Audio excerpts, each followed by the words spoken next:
Assalamualaikum warahmatullahi wabarakatuh. Assalamualaikum warahmatullahi wabarakatuh. Kami di sini akan mempresentasikan tentang peran dan dampak sosial media terhadap sistem komunikasi. Kelompok kami terdiri dari Agrines Marsha Salsabila, Yoandra Dimas, Gali Altafa, Salsa Nabila Septiani, dan Sultan Akbar.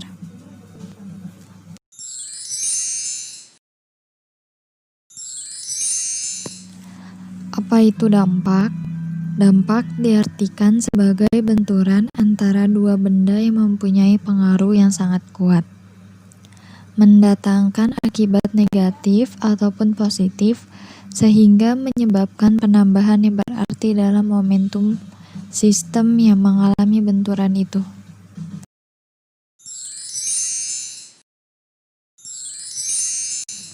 Apa itu sosial media? Sosial media adalah sebuah media untuk bersosialisasi satu sama lain dan dilakukan secara online, yang memungkinkan manusia untuk saling berinteraksi tanpa dibatasi ruang dan juga waktu.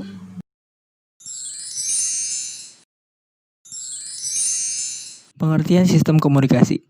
Sistem komunikasi dapat diartikan sebagai seperangkat hal-hal tentang proses penyampaian pesan yang berhubungan satu sama lain dan membentuk suatu keseluruhan. Sistem komunikasi tersebut biasa mengirimkan informasi dalam bentuk teks, grafik, suara, atau tampilan peraga atau video.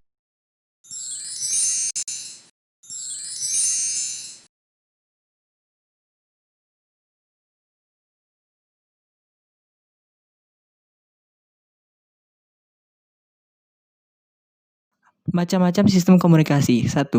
Objek-objek dari sistem komunikasi yang berupa unsur komunikasi, yaitu komunikator, pesan, media, komunikan, dan efek.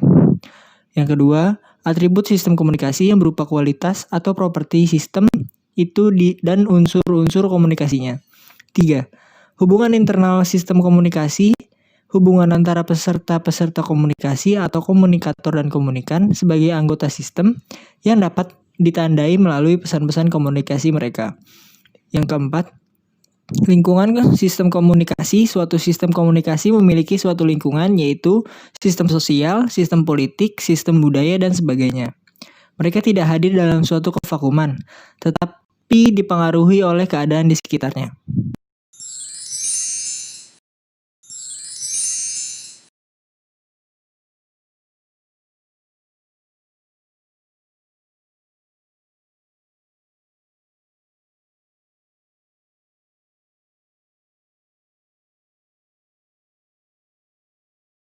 Media sosial memberikan dampak positif maupun negatif bagi masyarakat sekitar. Berikut beberapa dampak positif media sosial. Yang pertama, memudahkan kita berinteraksi dengan orang banyak. Dengan media sosial, kita dapat dengan mudah berinteraksi dengan siapa saja, termasuk artis favorit kita yang juga menggunakan media sosial seperti Facebook, Twitter, dan Instagram. Yang kedua, memperluas pergaulan. Media sosial membuat kita bisa memiliki banyak koneksi dan jaringan yang luas. Tentu saja hal ini berdampak positif bagi orang yang ingin mendapatkan teman atau pasangan hidup dari tempat yang jauh atau negara asing. Yang ketiga, jarak dan waktu bukan lagi masalah. Di era media sosial seperti sekarang ini, hubungan jarak jauh bukan lagi halangan besar, karena kita tetap dapat berinteraksi dengan orang lain kapan saja walaupun dipisahkan oleh jarak yang cukup jauh. Yang keempat, lebih mudah dalam mengekspresikan diri. Media sosial memberikan sarana baru bagi manusia dalam mengekspresikan diri. Orang biasa, orang pemalu, atau orang yang selalu gugup mengungkapkan pendapat di depan umum, akhirnya mampu menyuarakan diri mereka secara bebas.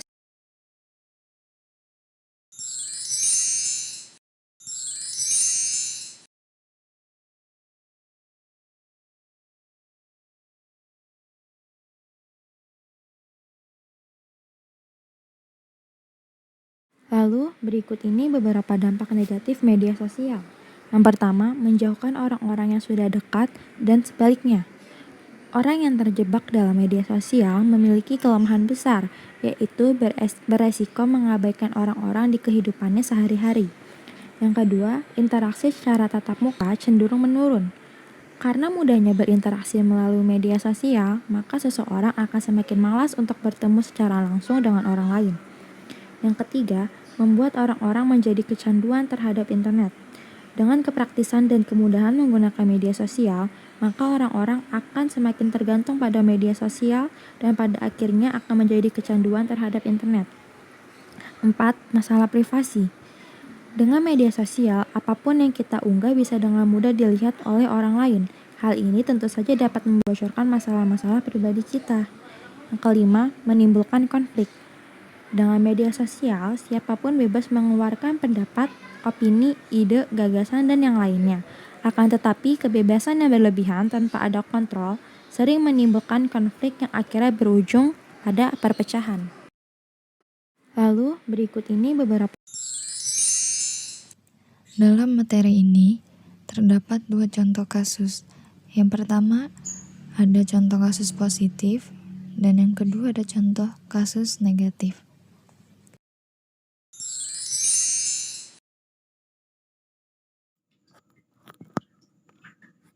Media sosial berperan vital dalam menyampaikan informasi terkait pandemi COVID-19. Peran media sosial di tengah pandemi sangatlah vital.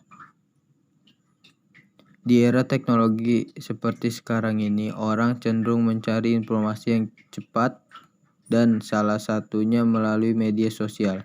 Namun sayangnya informasi yang dapat dari media sosial belum tentu bisa dipertanggungjawabkan kebenarannya, atau lebih dikenal dengan istilah hoax. Menurut Charles Hunoris, selaku anggota DPR RI,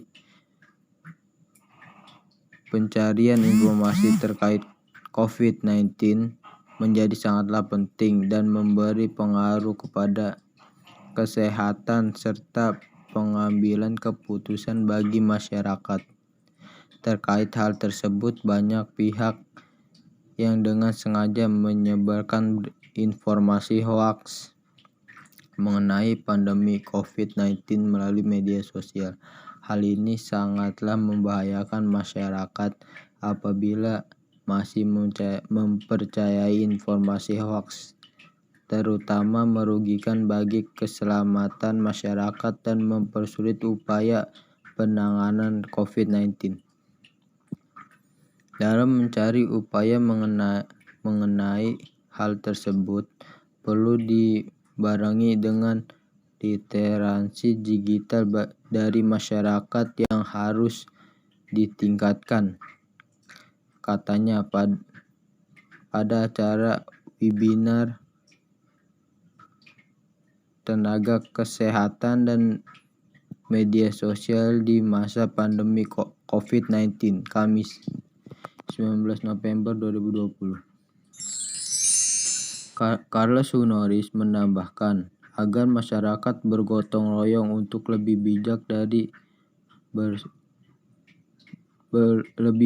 dalam bersosial media dengan tidak mudah mempercayai dengan informasi terkait COVID-19 sebelum mencari sumber informasi yang valid.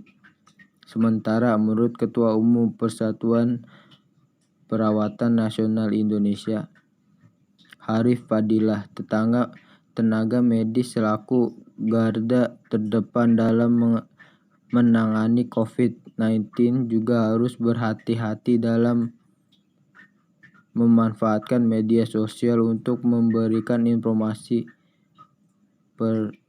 pentingnya kepada masyarakat. Petugas medis harus memahami penggunaan media sosial untuk meningkatkan informasi dalam penyuluhan kesehatan.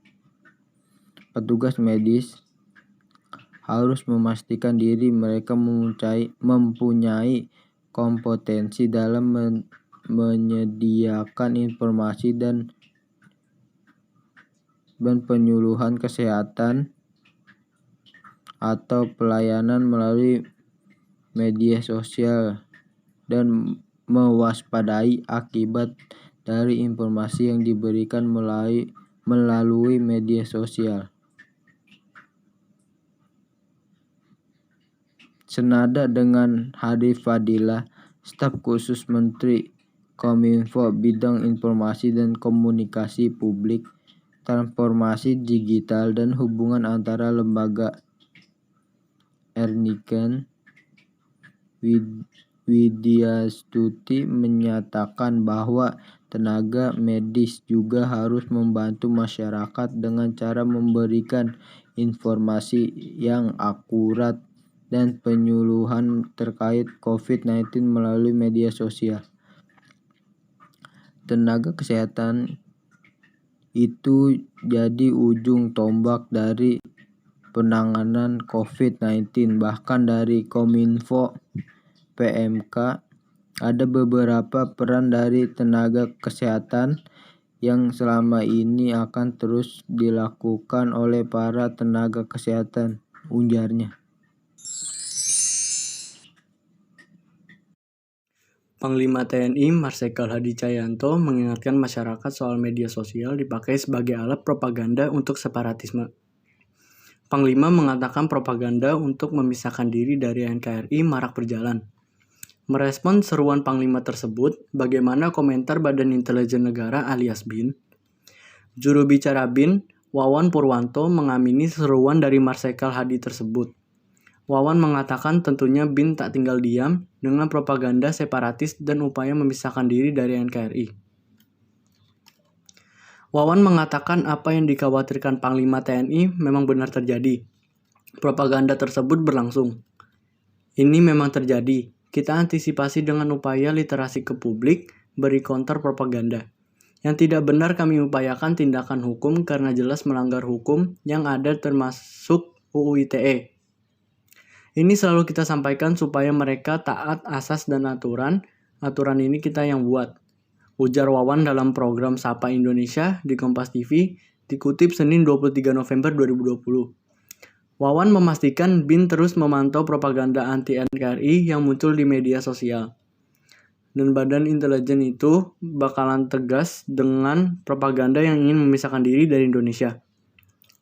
Tak bisa di era demokrasi nabrak semua, ada kebebasan, ada kesetaraan, tapi ada aturan yang jadi rambu. Maka kita patroli mengingatkan publik, andai kata mereka sudah mengarah pada melanggar, kita ingatkan jangan diteruskan.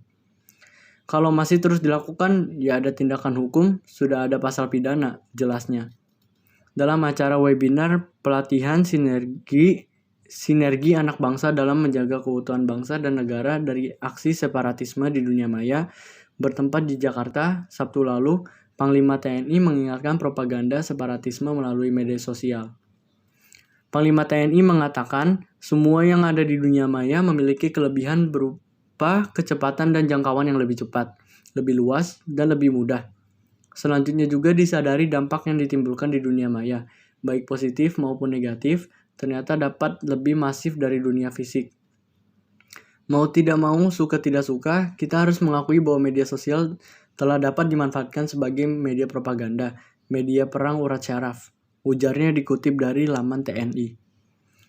Marsikal TNI Hadi Cahyanto menuturkan dengan penggunaan dan jangkauan yang luas.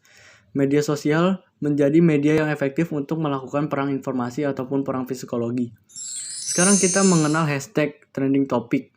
Dahulu kita menyebutnya sebagai tema propaganda, katanya. Dalam kesempatan tersebut, Panglima TNI juga menyampaikan dalam beberapa minggu terakhir ini, dunia maya di Indonesia diramaikan dengan beberapa isu yang cukup hangat. Isu-isu tersebut bila kita lihat membuat masyarakat menjadi terkotak-kotak, terpolarisasi, dan dibenturkan satu sama lain.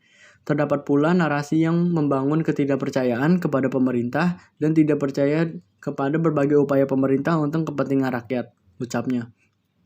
Diperlukan kesatuan pandangan dan persepsi untuk mensinergikan keselarasan dalam tindakan, kebijakan, dan rencana aksi yang utuh. Menghadapi hal ini, diperlukan partisipasi lintas sektoral dan tidak mungkin hanya bisa dihadapi oleh satu instansi semata.